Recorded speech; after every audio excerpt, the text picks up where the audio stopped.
Huwag niyong iwanan ng lupa ang mga anak nyo dahil pag-aagawan nila yan. Utang ang iwanan nyo para walang mag-aagawan. Huwag niyong iwanan ng lupa ang mga anak nyo dahil pag-aagawan nila yan. Utang ang iwanan nyo para walang mag-aagawan.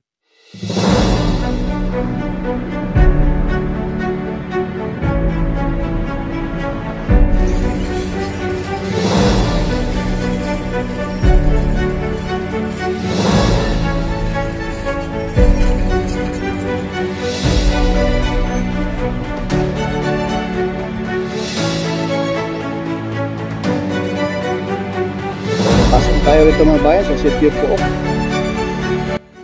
Isang mapagpalang umaga po sa ating mga kababayan dyan. Welcome sa ating panibagong update rito po sa South Luzon Expressway Toll Road 4 sa Package A. Dito po sa Sitio Pook, Sariaya, Quezon. Ayan, ito po ay kaligitnaan ng Candelaria at Sariaya mga bayan. Na ngayon dito po tayo sa bulubunduking lugar, no, ng Quezon. Atin pong abang-abangan mga kabayan yung ating mga drone shot maya-maya. Ito na po yung project description nitong South Luzon Expressway Toll Road 4.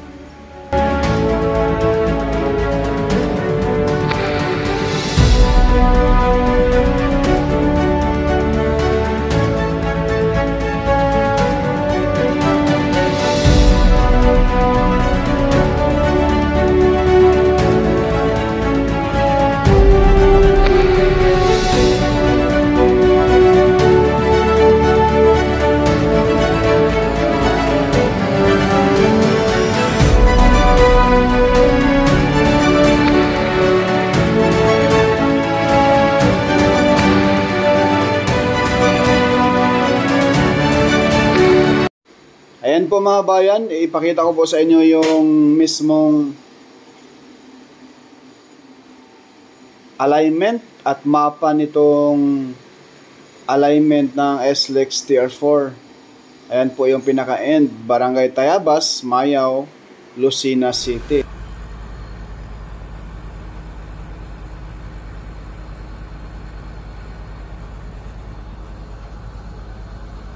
Firehorse Construction Services mga kabayan. Ayan, SLEX Infrastructure mga kabayan. Ito na yan.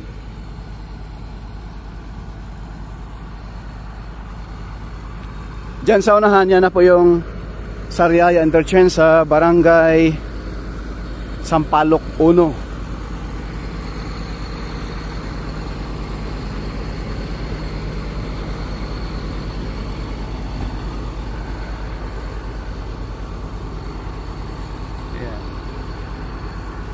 Ngayon po mga bayan, lipat po tayo doon sa Barangay Sampaloc 1. Good morning po mga bayan, welcome sa ating panibagong update rito po sa South Luzon Expressway Toll Road 4. Masasalayan natin sa likuran mga bayan yung mga heavy equipment dito.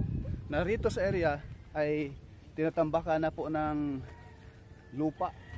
Ayan, dito sa portion na ito mga bayan ay mataas na rin po yung tambak. At ngayon po doon sa dulo may gumagawa na ron, ayan o, sa kabilang side. At dito po sa unahan mga bayan, sa kabilang side naman, dyan po itatayo yung Sariaya Interchange sa Barangay Santo Cruz, Barangay Sampaloc 1. Dyan po sa unahan mga kabayan, mula rito mga 2 kilometers lang doon, no? Let's go. Interchange sa sa mismong Sariaya. Dito na po sa Barangay Sampaloc. Opo, Sampaloc 1. Ito na pala. Ayan po mga bayan. Dito na po yung interchange. So ngayon, paliparan natin ang drone para makita ninyo yung view sa taas.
Base po mga kabayan sa ating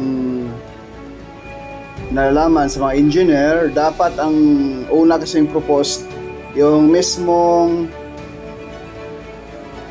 package A na interchange doon dapat sa Barangay Mangilad,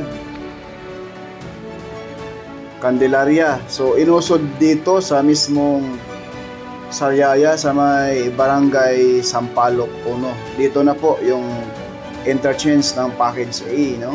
Sa may Sariaya, Quezon na po.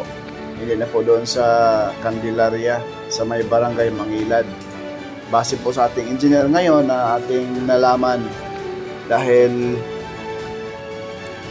mayroon daw, alam na natin mga bayan, no? Mas okay daw rito sa area ng Barangay Sampaloc 1. Dito po sa bayan ng Sariaya, Quezon, na napakaganda ng view, napakaganda ng lugar. Basta sabihin mo mga kabayan na Quezon province ay napakaganda yung mga view, punong-puno ng mga punong kahoy yung gilid. So kung hindi ito dumaan yung SLEX nito mga bayan, ay talagang puro kahoy po dito, mga puno ng niyog at iba pa na mga prutas, no? Talagang mayaman sa agrikultura itong probinsya ng Quezon. Lalo na po dito sa Barangay Candelaria, Tiaong, sa may Sariaya, Tayabas, Lucena. Ayan, ito na po mga bayan yung area, no? Barangay Sampaloc 1, Sariaya, Quezon, no? Ito na po yung interchange dito sa package A. Ayan, ipakita po natin mga bayan yung mismong interchange na rito po sa mismong Barangay Sampaloc 1, Sariaya, Quezon. Inusod po dito mga kabayan, no? Hindi po natin alam, no? Dapat doon to sa mismong Candelaria, Barangay Mangilad, Candelaria, Quezon. Doon po yung, pero nagbago siguro ang kanilang isip na dito na po iusod, no? Baka dito yung strategic area at na magandang lugar na dito na po ilagay, dahil doon sa mismong Tayabas ay malayo-layo pa rito, no? Ayan doon, itong area na to mga bayan, ito ay papunta roon sa area kung saan itatayo, no? Yung mismong interchange. Pakita ko lang po sa inyo mga bayan yung gilid rito sa mismong area ng Candelaria na talagang bakit yung mga lupa rito ay napakaraming bato, no? Yung Mount Banahaw ba ay dati ba yung bulkan na hindi na ngayon active, no? Comment po down below sa ating mga viewers dyan, sa may alam dyan sa Mount Banahaw. Dahil dito sa area ay titingnan mo rito mga bayan, parang walang bato, pero pag huhukayin na yan, grabe pala ang bato sa ilalim, ang lalaki pa, no? At makita mo rin yung gilid nitong expressway na talaga namang hitik sa mga punong kahoy, mga niyog, no?